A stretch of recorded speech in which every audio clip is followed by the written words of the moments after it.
Hello, there's something very important that I would like to share with you, and that is what a lot of people do, and I see almost everyone do it to some extent. So the possibility of you being in the target audience for what I'm about to say is very big.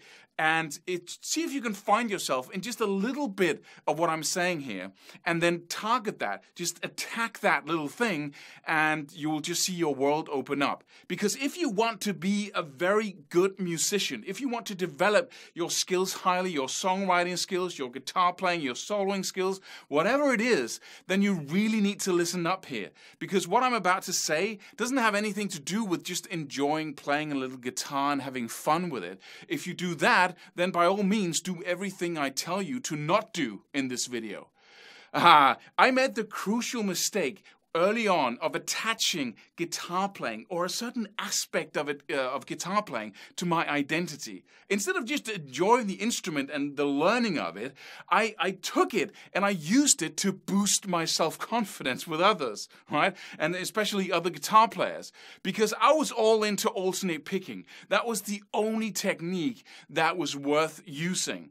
And all other techniques were really lower techniques. It was cheating, basically. And so what I did there was I used that for my, I'm the alternate picking guy, and I practiced that like an insane person, right?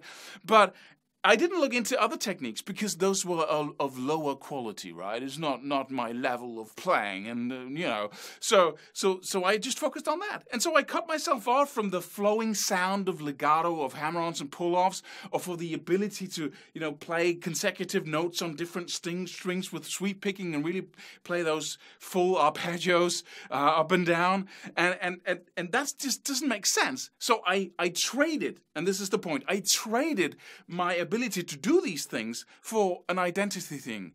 And if you want to become, as I said, a really good musician, a really good guitarist, you do not want to do that.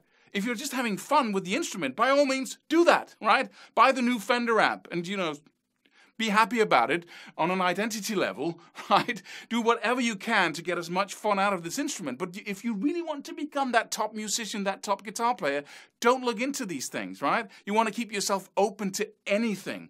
Another thing that people often do is they look at playing fast. And people who play fast, right? And they look at it, and the first thought that comes into their mind is, I can never learn to do that, because that's a natural thought. And of course you can learn to do that. Everyone can learn to do that. It's just mechanics. It's not talent. It's just like running fast. You can learn to do that, right? You practice it in a specific way and you learn to do that. It's no magic. But people look at it and say, okay, I cannot, there's no way. And so what are you going to do with that? You really want it, and at the same time you think you can't have it. Well, in order to close that gap between wanting it and not being able to have it, that huge abyss of pain there, right? You simply look at alternate picking, speed picking, whatever, and then you call it something bad. You just look at it and you make it something bad. You're like saying, oh, people, they're all about playing fast. Feeling is the thing to focus on, which is an idiotic thing. It's like seeing someone who's very good at vibrato or who's very good at bending the nose, and then calling that little aspect of playing bad because you think you can't have it. It's the exact same thing.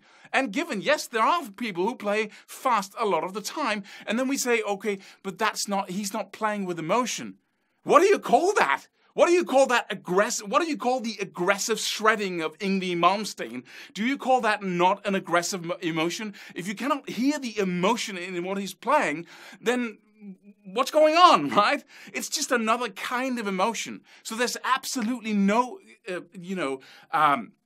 argument against playing fast. It's just another tool to express yourself with. And by all means, don't learn it. Learn your alternate picking skills to a certain level and then stop if you think that's enough. But don't make anything you want a bad thing just out of an excuse to not go for it, right? So, and it's the same thing we do. Then suddenly we're the guys who's into the Oh, that's real music. Yes, it is. And so is the fast playing, right? Don't close yourself off. Don't use yourself and your identity as a way of not becoming the kind of player you want to become. Keep an open mind. Another thing we do is to identify with a specific type or kind of music. So I'm a metal player, or I'm a jazz player, or I'm a pop player. Whatever it is, we seem to attach ourselves to that style of music, and then when we hear other kinds of music, it's like, that's not my music. So we stop listening, right? We stop listening for great ideas. We stop asking questions as to, oh, what was that? How did you do that? What was that line? What was that combination in the end of the verse or the chorus that sounded so good? Maybe I can use that. You know, metal players can really gain a lot from studying pop music, just playing out boy band music. What is it in that kind of music that makes people tick? It's really much easier to take a complex chord progression and make a very complex multi-scale theme on top of it, right? And do some very advanced jazz, because that's all technique and theory. But if you combine the two, the ability to create a really an eye or an ear hanger, a really great melody that makes people respond, with the jazz techniques and the advanced chord progression, then you really have power, right? But you don't want to close yourself off from any style of music because you're just limiting yourself, like I was when I was limiting myself to alternate picking.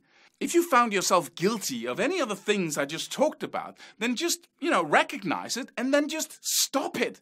Don't create a new identity of, well, I just am a jazz player and just can't seem to be able to listen to anything else. It's not true. The minute you open up and you redefine yourself as a musician that draws from every single style of music and that's able to listen to anything without going, ooh, that's pop, oh, that's Britney Spears, what atrocities against music itself. Stop just cut the crap, right? And then go on to focusing on, why do people like that? What is it in that music? See if you can feel it for just a couple of seconds. It's not dangerous. You might actually grow in your ability to know what you like and to draw upon whatever you find pleasurable in all styles of music. Realize what you're doing to yourself and your development as a musician, and then move on from there.